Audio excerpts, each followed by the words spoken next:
On this episode, I'm going to help you figure out if you should be cutting costs right now or if you should be doubling down and spending more and going all in on your marketing. Now, sometimes the answer is yes and no. It just depends on what we're talking about. I'm going to help you get into the nuances of the whole deal and decide for yourself now.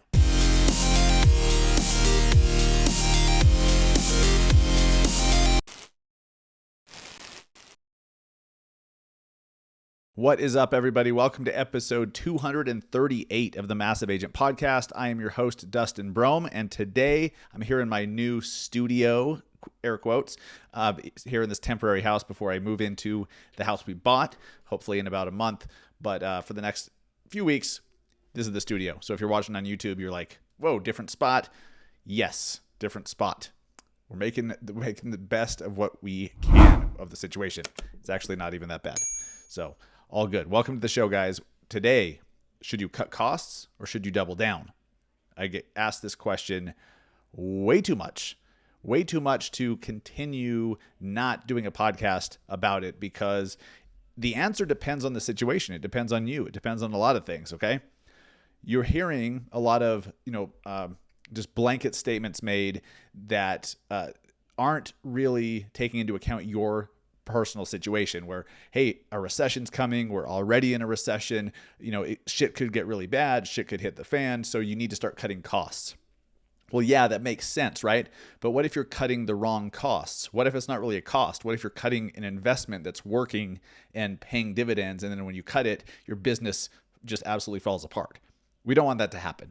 So today we're going to talk about how to decide whether or not you should cut costs or double down, okay? So we'll get into that. If you are new to the show, welcome. My name is Dustin Brohm, your host. I'm an agent in Salt Lake City, Utah, and I have, I don't know what I was going to say there. I have something to tell you, so I'm going to continue.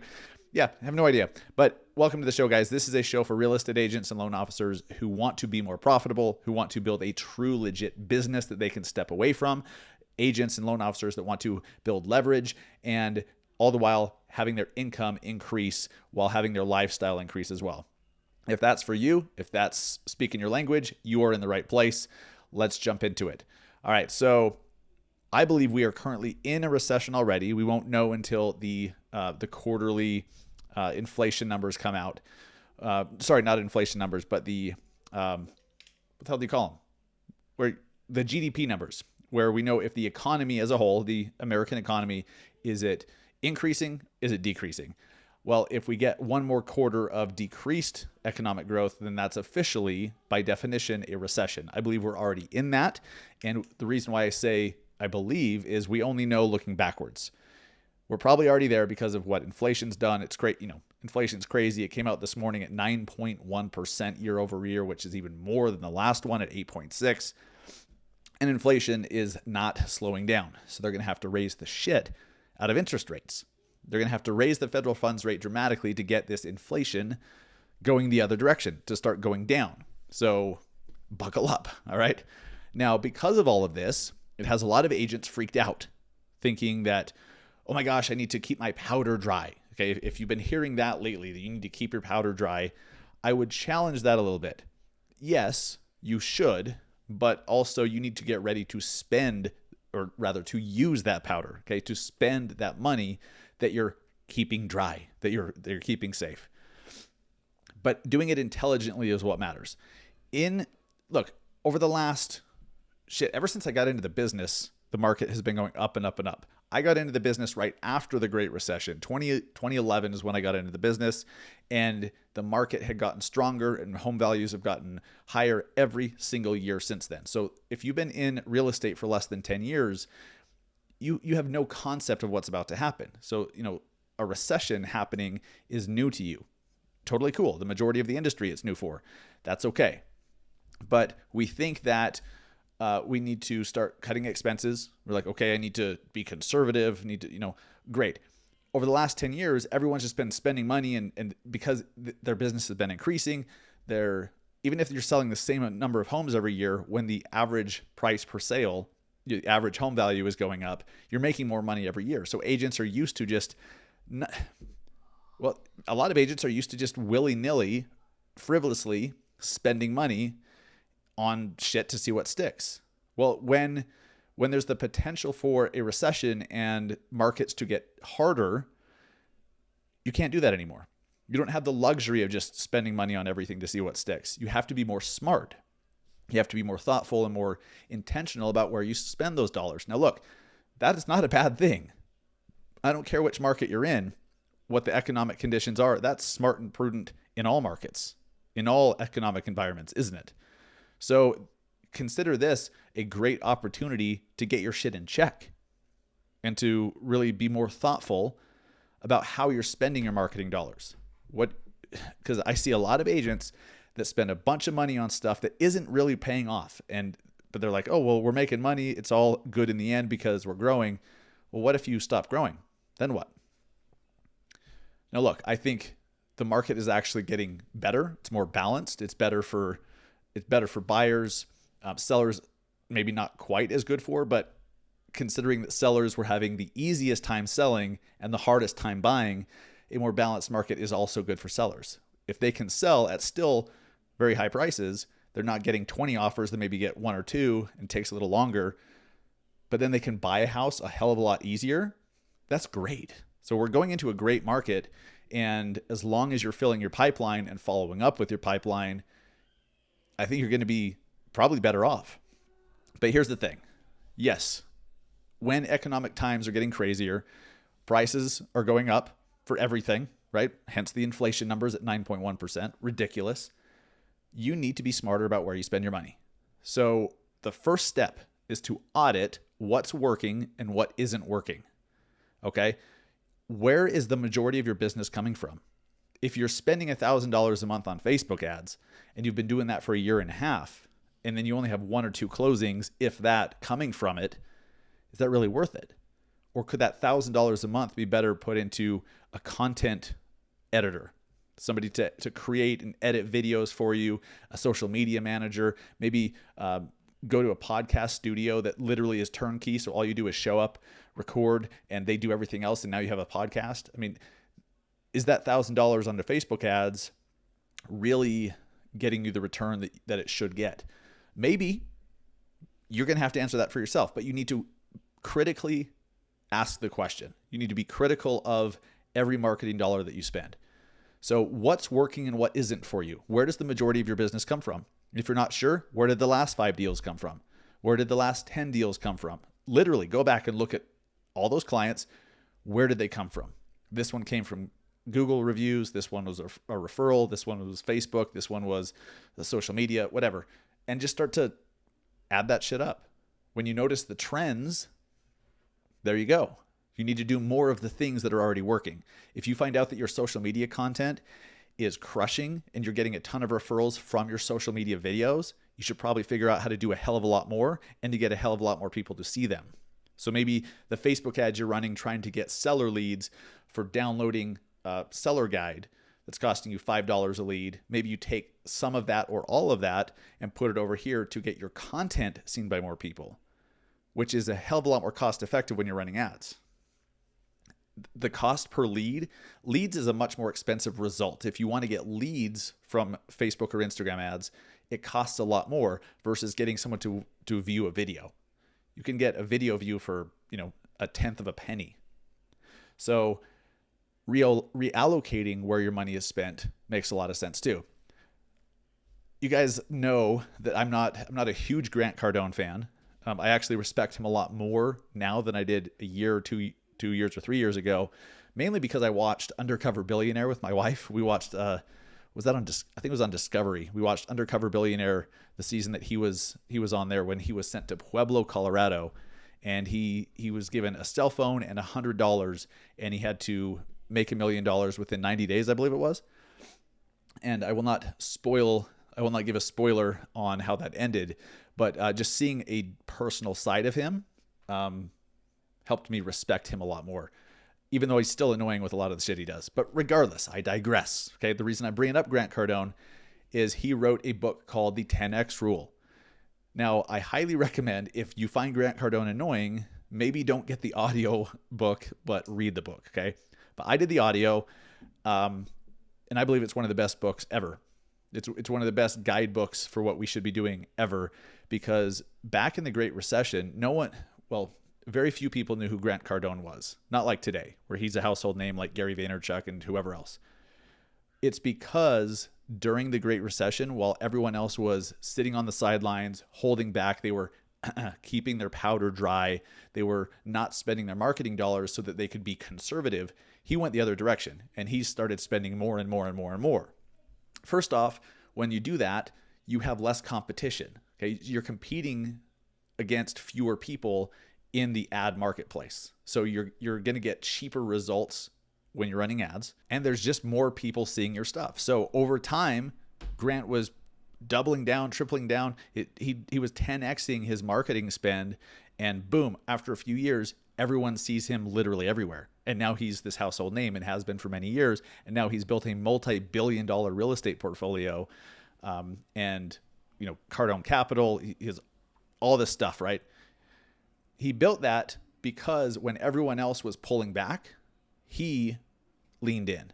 Okay, so you can't just do that and think, okay, well, I'm just going to double my spend on everything. No, you need to double or triple your spend on the stuff that's working. So is that your content? If so, how can you get more of it done? How can you increase the quality? And how can you increase the quantity? And how can you just get more people to see it? Put your money behind that. If you're doing a bunch of mailers and paying someone to go knock doors and leave door hangers and all that stuff, and that doesn't really pay off, and you're like, well, it's branding. I get it. I'm all for branding, but what if you took those dollars and could get cheaper results on social media? What if by starting a podcast, you got much better known in the community, much more credibility, all of that? You have to be so thoughtful. So this is really simple, guys. You have to audit what's working and what isn't, and then be comfortable and be willing to pull the plug on the stuff that isn't working, knowing that it doesn't have to be forever. This doesn't have to be permanent. If you pull the plug on something and you're like, oh, I hate that I have to stop doing that thing. Well, do it for a month, 3 months, whatever. And if you're like, okay, I really need to get back to doing that thing, then get back to doing that thing. But I'm telling you, there's an opportunity right now because agents are freaking out about inflation, about interest rates, about the economy, about a recession. And there's such a big opportunity for you to lean in while they're sitting down and be seen more often for a lot less money, for a lot less effort. It's amazing.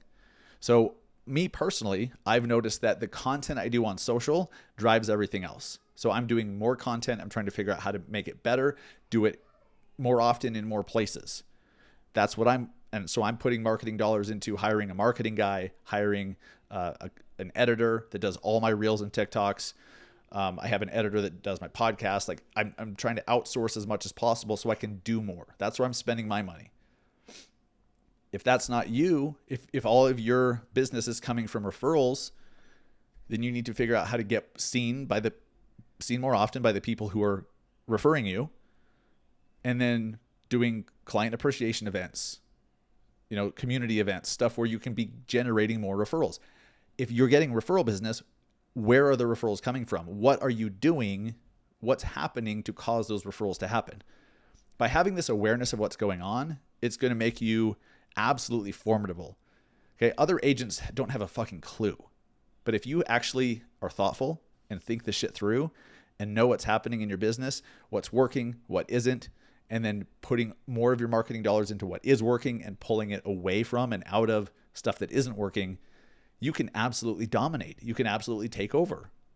So if you're all worried about this recession and all worried about interest rates and all this stuff, you're just looking at it wrong. Most average agents are going to get hurt and they're going to lose business. A lot of them have already quit the business. I heard this insane stat from the Phoenix area that they've already lost like 50,000 agents in the first half of this year or something like that. If that's incorrect, correct me, let me know. But I heard that the other day. I didn't fact check it, but it was just some ungodly amount of agents have already left the business. They've already become inactive in the first half of this year in the Phoenix area. So imagine what's happening nationwide. That means your competition is getting less and less. Is that a bad thing? If you're a great agent and that's not really something to complain about. But if you're average and you're sitting back waiting for shit to fall into your lap, you have a problem. Those who are aggressive, who are proactive, who are willing to put their marketing dollars into things that work and willing to double or triple or quadruple that marketing spend, those people will crush it. Those will be the next mega agents in your market. You could be one of them. You could absolutely be one of them. But time will tell, won't it? So I challenge you, as simple as it sounds, take the time, whether that's 5 minutes or an hour and a half, really dive into what's working in your business and ask all the critical questions. What's working? What isn't? If you stop doing this, what would happen? If you do more of this, what will happen? And if you can do that, if you're willing to do this exercise at all, I promise you're going to win. But it's those of you that hear this and you're like, that's a great idea, Dustin. Yes, I absolutely need to do that. And then a month from now, you still haven't done it. 2 months from now, still haven't done it and forgot you ever said you would. You are the ones that are not going to see much growth. You are the ones who are at risk, not the doers. Doers and action takers kick ass. They just do. And those that don't take action, those that second guess and dilly-dally and wait for shit to happen to them, guess what? It never does. Well, it actually does. It's just not good stuff. Lots of stuff happens to them, just not good, just not positive, just not the shit that they want to happen. So please execute. One of the things that you really should be doing is looking at the systems, all the platforms you have subscriptions to, all the shit you're paying for. I've done this recently and I'm like, okay, I don't really need that. I'm not reducing, I'm not cannibalizing the stuff that I needed to grow, but I'm looking at the frivolous stuff. You should be cutting costs on the frivolous things. Some of you guys are paying way too much money for a shitty CRM. Some of you guys aren't paying enough money for a shitty CRM. But the systems you have in place really matter. So if you can get so much more out of a CRM, having systems in place, drip campaigns, task lists, action plans, texting and video through, video through texting, all that stuff, that is worth spending some time to implement and to make sure you have the right platform. And I highly recommend that you do what all the big agents, teams, brokerages are already using. They're using Follow Up Boss. They're all using Follow Up Boss already. Okay, not 100% of them, but the vast majority. Okay, success leaves clues. So let's take their hint.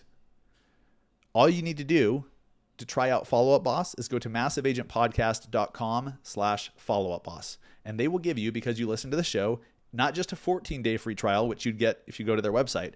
They're going to give you a 30-day free trial. They're going to give you a full freaking month to test out the platform. A month is a lot of time to plug some transactions in there, to get some drip campaigns going, get some follow-up with leads going on there, to find out if that is going to help you build the right foundation for growth. For a lot of agents, for most agents that I speak to who have used Follow Up Boss and tried it out, they're like, oh my God, I didn't know what I was missing. I didn't know that it could be better. I'm using this platform here, but I didn't realize that by making it more streamlined and adding these features or, doing this or that I could be so much more productive and do so much more business.